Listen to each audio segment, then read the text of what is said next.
प्रश्न जो सहस्त्र हैं, उलाहनों से ग्रस्त हैं, रहे तो इनसे त्रस्त क्यों? तेरा ज्ञान ब्रह्मास्त्र है, तेरा ज्ञान ब्रह्मास्त्र है।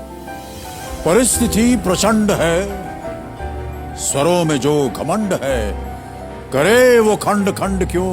तेरा ज्ञान धर्मदंड है, तेरा ज्ञान धर्मदंड है। ज्ञान ही वो ज्वार है जिसकी शक्तियां अपार हैं। झुके न ये समाज क्यों? तेरा ज्ञान ही प्रहार है, तेरा ज्ञान ही प्रहार है। अगर आप किसी चीज को दिल से चाहें तो पूरी कायनात उसे आपसे मिलाने में लग जाती है। जो लोग अपने सपनों को पूरा करने की हिम्मत रखते हैं वो ही अपने जीवन में सफल होते हैं।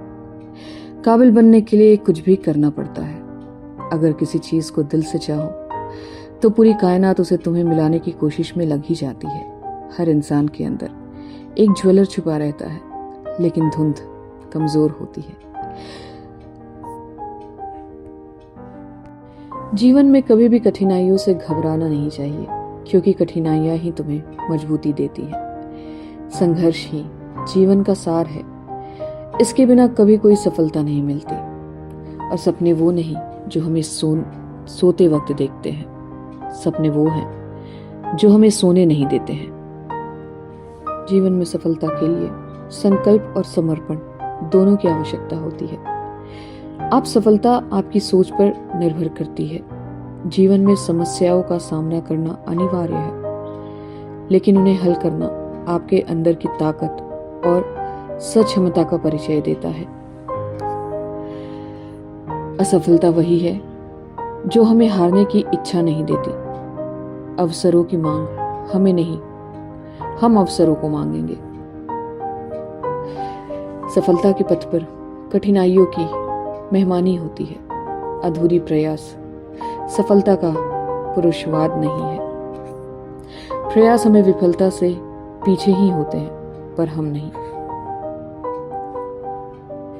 जो इंसान कभी हार नहीं मानता वो हमेशा जीतता है। सफलता में हारने वालों के बिना ही मिलती है। सफलता का प्रयास अधूरा नहीं करना चाहिए, पर हमें प्रयास जरूर करना चाहिए। हारने के बाद ही अधिक प्रयास करना चाहिए, जीतने के बाद नहीं। सपनों को देखना चाहिए, मगर खुली आंखों से। अगर आप सपनों की जानकारी नहीं रखेंगे तो उन्हें पूरा कैसे करेंगे? हमारी जिंदगी का महत्व इसमें होता है कि हम कितने जिम्मेदार हैं, ना कि हम कितने खुश रहते हैं। उम्मीद की किरण हमेशा अंधेरे को दूर करती है। हमें एक नई सुबह का हमेशा स्वागत करना चाहिए। इससे पहले कि सपने सच हो, आपको सपने को देखना होगा, वो भी खुली आंखों से। महान सपने देखने वालों के महान सपने हमेशा पूरे होते हैं। जिस व्यक्ति ने कभी गलती नहीं की, उसे कभी कुछ नया करने की कोशिश ही नहीं की। खुद को कमजोर समझना सबसे बड़ा पाप है। अगर आप कुछ नहीं करोगे तो आपके पास कोई भी परिणाम नहीं होगा।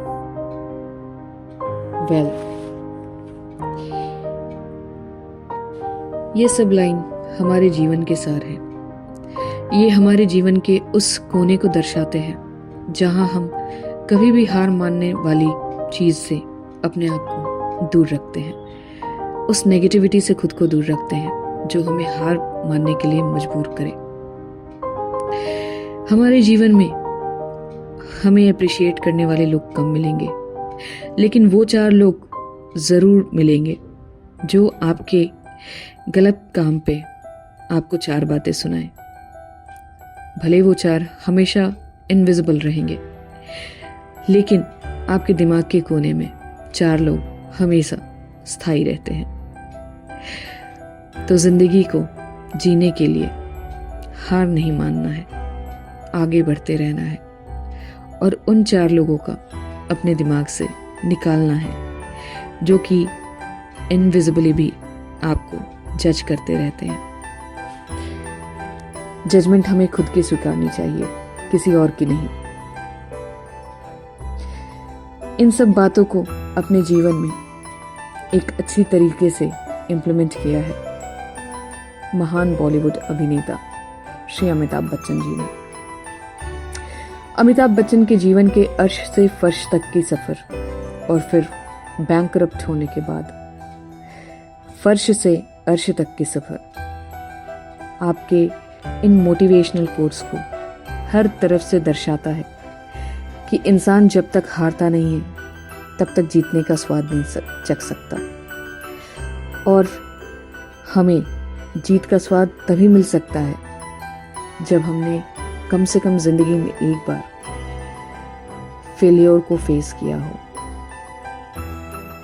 डाउनफॉल को फेस किया हो और लाइफ में स्ट्रगल्स को फेस किया हो। आइए देखते हैं अमिताभ बच्चन के फर्श से अर्श तक का सफर, और ये मैं आपको नहीं दिखाऊंगी, ये स्वयं अमिताभ बच्चन आपको दिखाएंगे।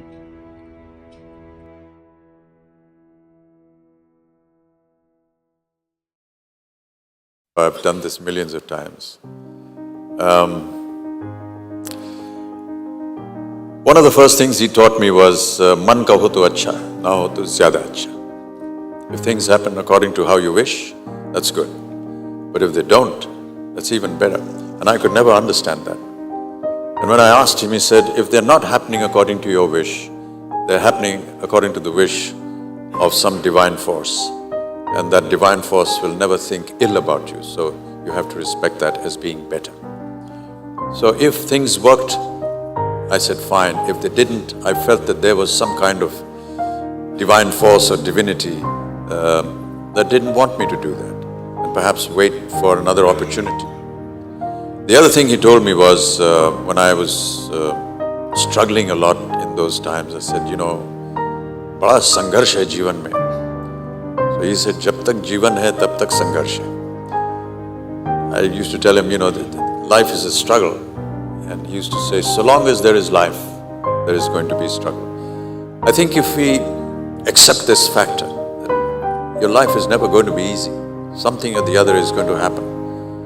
So rather than sit in some kind of despondency on that, be aware that tomorrow is another challenge, is another day which could turn out to be profitable, which may not, but eventually there will be another day when you can start trying all over again. I look for challenges even today, and even as I sit here, I hope that tomorrow, as I start a new film, I will be able to look at it as a challenge. I'm still very nervous when I go there. I feel that every new opportunity that comes my way needs to be looked at as that one door that will open something which perhaps will stop me from being bankrupt again, and stop me from getting back into that situation where I had to plead against all my debtors to save me from this situation. And that's how I look at it every day.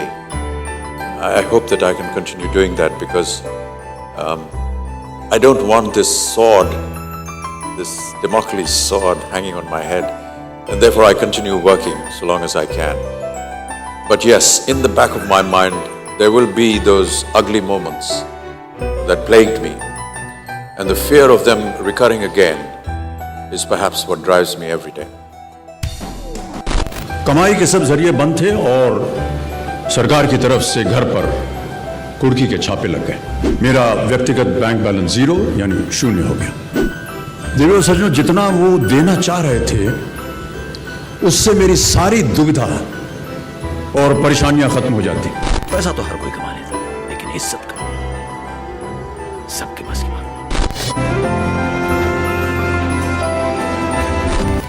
जीवन में एक बार ऐसा दौर आया जब मैं bankrupt हो गया, दिवालिया हो गया मेरी बनाई हुई कंपनी घाटे में चली गई, करोड़ों का कर्जा चढ़ गया, मेरा व्यक्तिगत बैंक बैलेंस जीरो यानी शून्य हो गया। कमाई के सब जरिए बंद थे और सरकार की तरफ से घर पर कुर्की के छापे लग गए। ये बात धीरूभाई को पता चली। बिना किसी से पूछे या जाने उन्होंने अपने छोटे बेटे और मेरे मित्र अनिल से कहा, इसका बुरा वक्त है, इसे कुछ पैसे दे दो। अनिल ने मुझे आकर ये बताया, देवर सज्जनों, जितना वो देना चाह रहे थे उससे मेरी सारी दुविधा और परेशानियां खत्म हो जाती। उनकी उदारता पर मैं भावुक हुआ, लेकिन मुझे लगा कि मैं उनकी उदारता को स्वीकार न कर पाऊंगा। ईश्वर की कृपा रही और कुछ संकट के दिनों के बाद समा बदला, काम मिलना शुरू हुआ और धीरे धीरे मैं अपने सारे कर्जे उतार पाया। एक शाम धीरूभाई के निवास स्थान से इवेंट पर एक दावत के अवसर पर मुझे भी आमंत्रित किया गया। तो ऊपर लॉन में एक तरफ धीरूभाई एक बड़े से मेज पर अपने कुछ मित्रों, बड़े फाइनेंशियल और कॉर्पोरेट वर्ल्ड के दुनिया के दिग्गजों के साथ बैठे हुए बात कर रहे थे। मुझ पर नजर पड़ी तो मुझे बुलाया और कहा, यहां मेरे साथ बैठो। मुझे बड़ा अजीब लगा। मैंने क्षमा मांगी और कहा, मैं उधर अपने मित्रों के साथ बैठा हूं, वहीं ठीक हूं। उन्होंने जिद की और बैठा लिया मुझे। फिर अपनी उस दिग्गजों की महफिल में उन्होंने कहा, यह लड़का गिर गया था लेकिन अपने बल पर फिर खड़ा हो गया है, मैं इसकी इज्जत करता हूं।